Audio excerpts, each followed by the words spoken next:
Mohamed Abdel Dayem, who is with the Committee to Protect Journalists.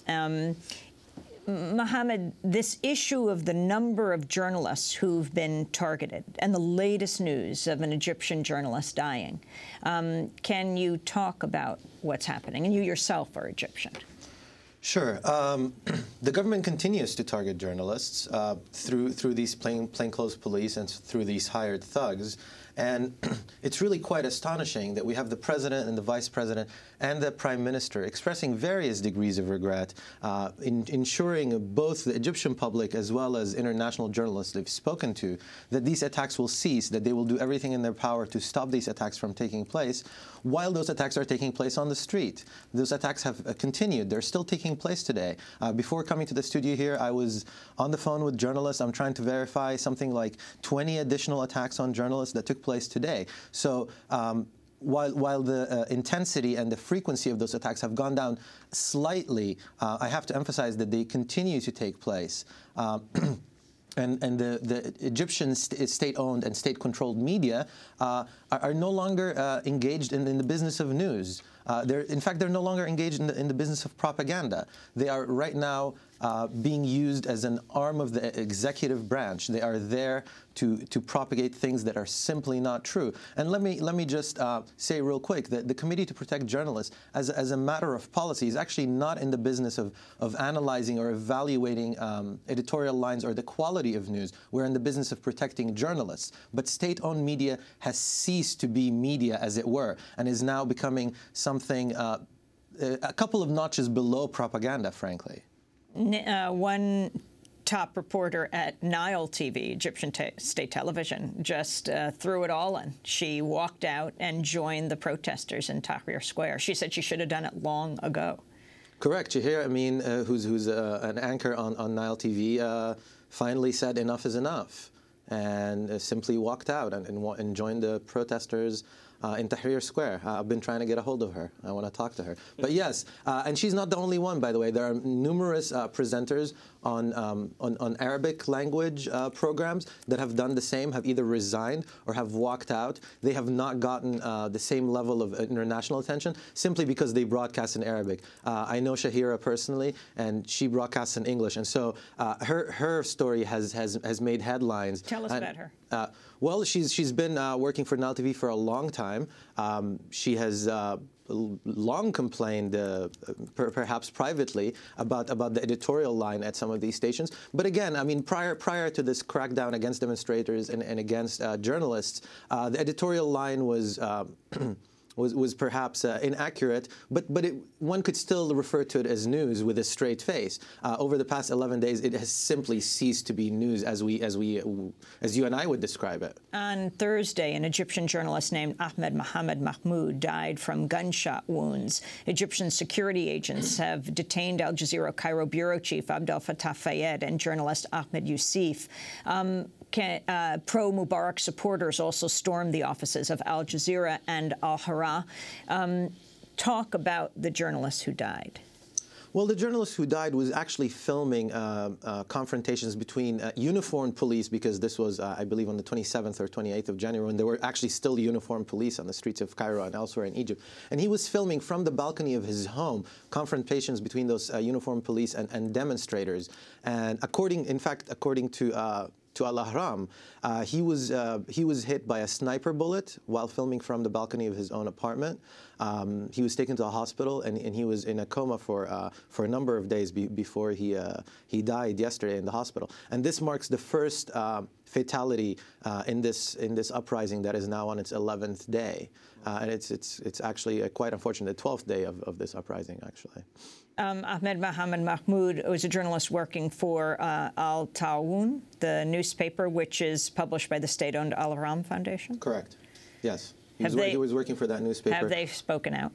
Well, Al Ta'awun doesn't have a website, or at least doesn't have a website that hasn't been taken down by hackers yet. So I have not been able to look at that specific publication, but Al Haram has written about it. We're talking to Mohamed Dayem, Committee to Protect Journalists here in New York. He runs the Middle East and North Africa program. Sharif Abdel Quddus in Cairo. Sharif, you have been reporting for the last week, bringing us video reports when the networks were only on the telephone. It has been truly remarkable. And when you couldn't do that, you were tweeting even when the internet was totally down. But talk about journalists on the ground.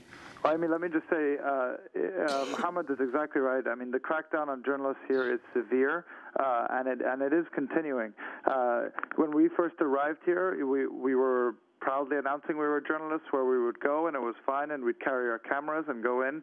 Now that is not the case at all. We hide our cameras when we're walking around.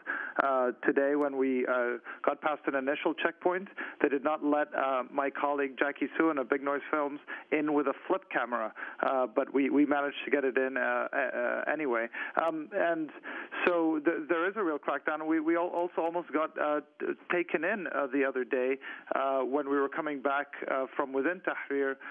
You know, a Mukhabarat-looking guy, along with an army guy, started asking us questions, asking us for journalism credentials, which we've never been asked before, and we are very, very close. I heard the army guy in Arabic say, "Take them in," and it was only, you know, we kind of talked our way out of it.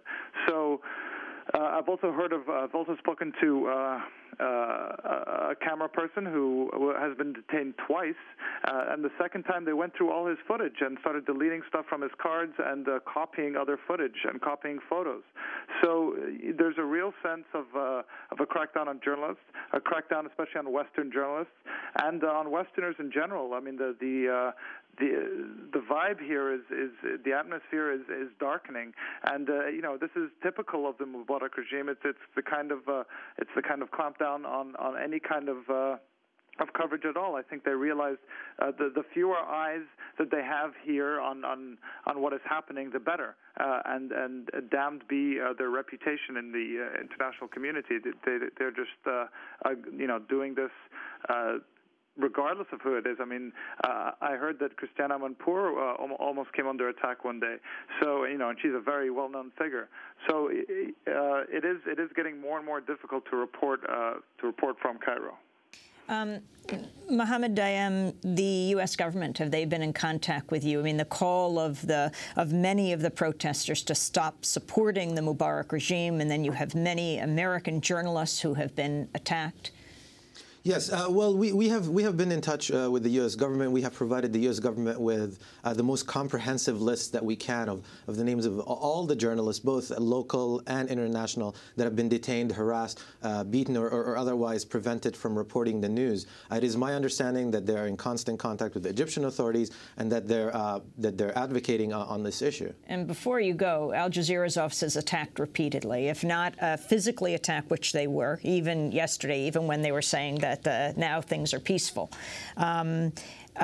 Also taken off the air, not allowed, you know, wasn't being broadcast. And then, though, you have the media blackout in the United States. Al Jazeera English, you cannot get it unless if you live in Toledo, Ohio, or Burlington, Vermont, and your cable station will run it. This could mean a breakthrough for Al Jazeera in the United States, since so many people are desperately trying to get information from it. Yeah, it may very well be. I'd like to focus on the actual attacks on Al Jazeera. The Egyptian government has done really everything they can to get Al Jazeera off of the air, and fortunately they have failed. And they've done this to a lesser extent with other international media. They've attacked the journalists on the streets. They've detained some of these people and held them in secret locations. We just got news that 2 of Al Jazeera's journalists in Cairo have been released. They were detained by correct. Yeah, they were released about an hour or 2 ago, and they've continued doing that. And they're sort of looking at Al Jazeera and these international outfits as one end of the spectrum, and they're looking at the state-owned media as the other end of the spectrum. On state media, as we speak right now, there are people on TV and on radio describing an American, Israeli, Hamas, Hezbollah, Iranian conspiracy. I mean, it just doesn't add up. No matter what planet you live on, frankly, this does not add up. It just doesn't work, and it's not working, and people are not buying it. People now, I've been talking to people in Cairo, and when they're exhausted from the news, they switch to Egyptian state television to have a quick laugh before they go back to real news. That's actually what's happening on the ground in Egypt right now. We're going to go to break, then come back. Mohamed Abdel Dayem, thank you so much for being with us, coordinator of the Middle East and North Africa program at the Committee to Protect Journalists.